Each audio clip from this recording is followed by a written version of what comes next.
finds out that everybody in her classes has everything figured out. They all know what they want to do. They all know where they're going. They all know what their next classes are. They've got their lives planned out.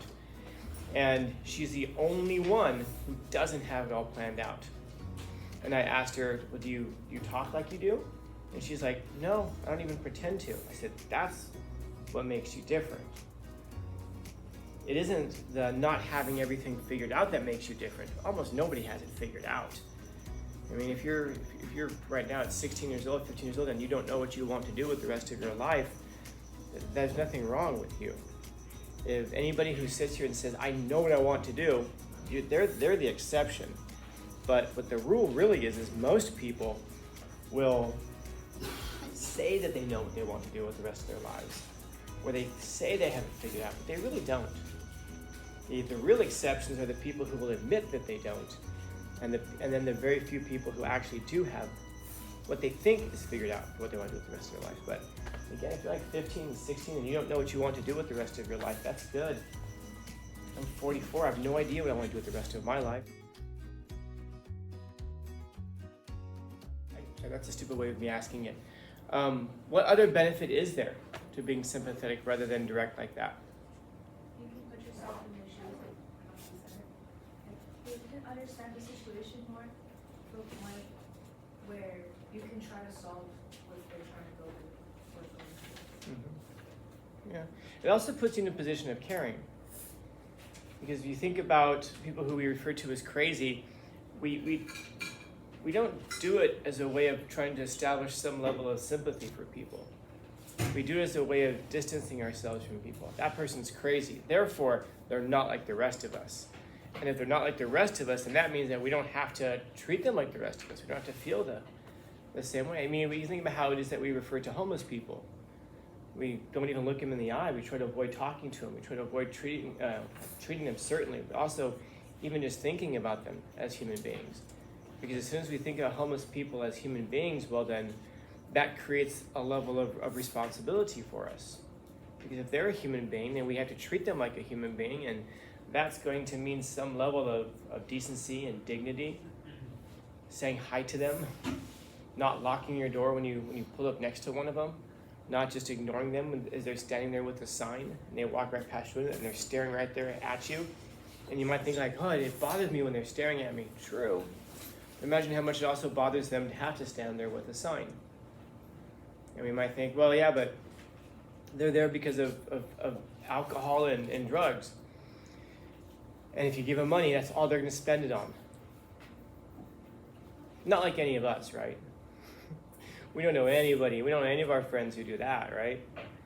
The big difference between homeless people oftentimes and the rest of society is that a lot of us have people who can take care of us when we're high or drunk or when we're broke.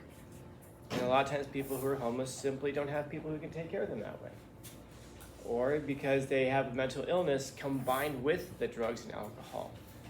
And it's a hell of a thing to ask yourself. Like, we talk about drugs and alcohol as being a means of escaping from like this reality that we're living in. People will hate their life, so they'll get drunk and high, and then they'll go back to work the next day. Imagine if you were homeless.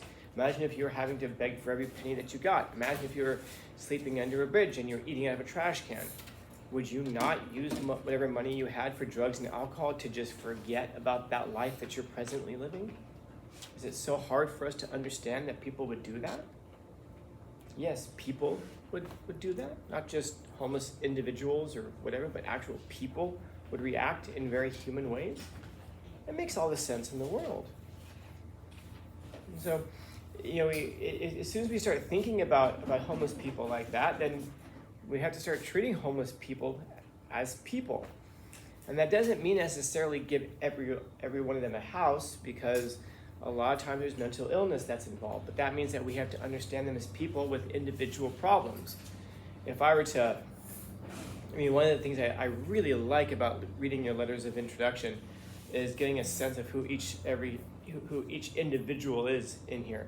Some of your letters, I was reading a letter yesterday, and I was just like what the heck, man? Like, it was just this up and down. And this person said something in their letter early on that I was like, oh man, don't tell me that this is, I know how this is gonna end. I wasn't sure if they meant to use the language that they did, and then sure enough, by the time we got to the end of the letter, there was like this big, like dramatic circle thing that happened. And that's just one letter. Then I get done with that, I'm like, man, next. And sometimes obviously you get the ones that are just very simple and basic.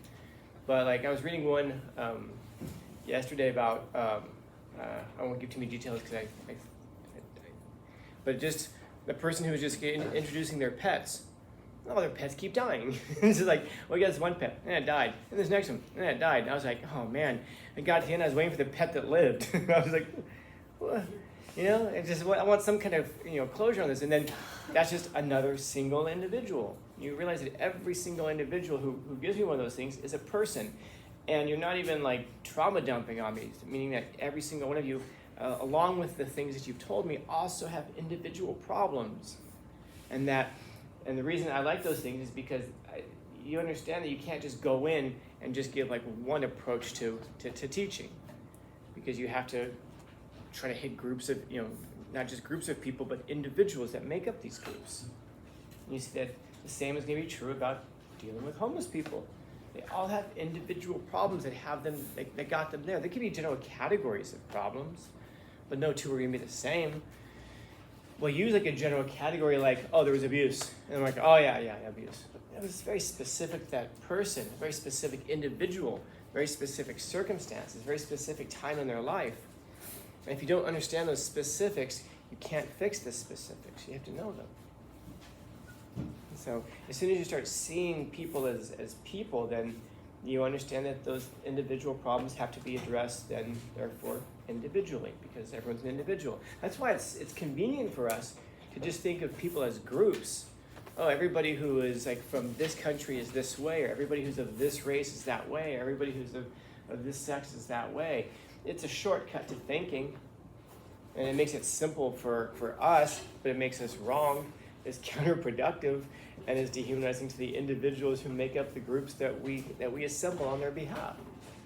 And so treating people as individuals. And so it makes sense. It makes sense this way. So the neurotic person, the person who recognizes that they have something going on, they're not the voluntary seeker of truth. Like a lot of us, we can seek, like if you're into psychology, and you're like, I just want to see how human minds work. You're voluntarily seeking it out. You're looking for strange individuals with your clipboard, and you're like, fascinating. What was it? I don't know my students from your, he graduated last year, but I had him as a 10th grader. His name was Gavin Blas, if any of you know Gavin. Gavin was once explaining that homeless people were like Pokemon characters, that they all have their own special powers and abilities. And he was explaining to the class in such a way that we were all like, yeah, that's true. Like if you think, if there's a homeless person here in National City, for example, who, if I were to describe him to you, like there was a dude a couple of years ago, he's not really around anymore, but he was this like big buff, like Indian looking guy who would walk down the street with no shirt. And I would just say, Indian guy with no shirt. And people were like, oh yeah, I know that guy. That's right, I know him. And everybody knew his behavior based on that one little description. There's another guy who used to wear camouflage pants, and he used to hang out over by Chuck E. Cheese, and he would do sit-ups in the planters over there. And people are like, oh yeah, I know that guy does the sit-ups in the planter. They all have their own little special powers and abilities that you know them by. And it's great for us because we can sit there and talk about them and study them and talk and have our clipboards and try to figure out what's wrong with them. That's how we know that that they have a neuroses. How do they know?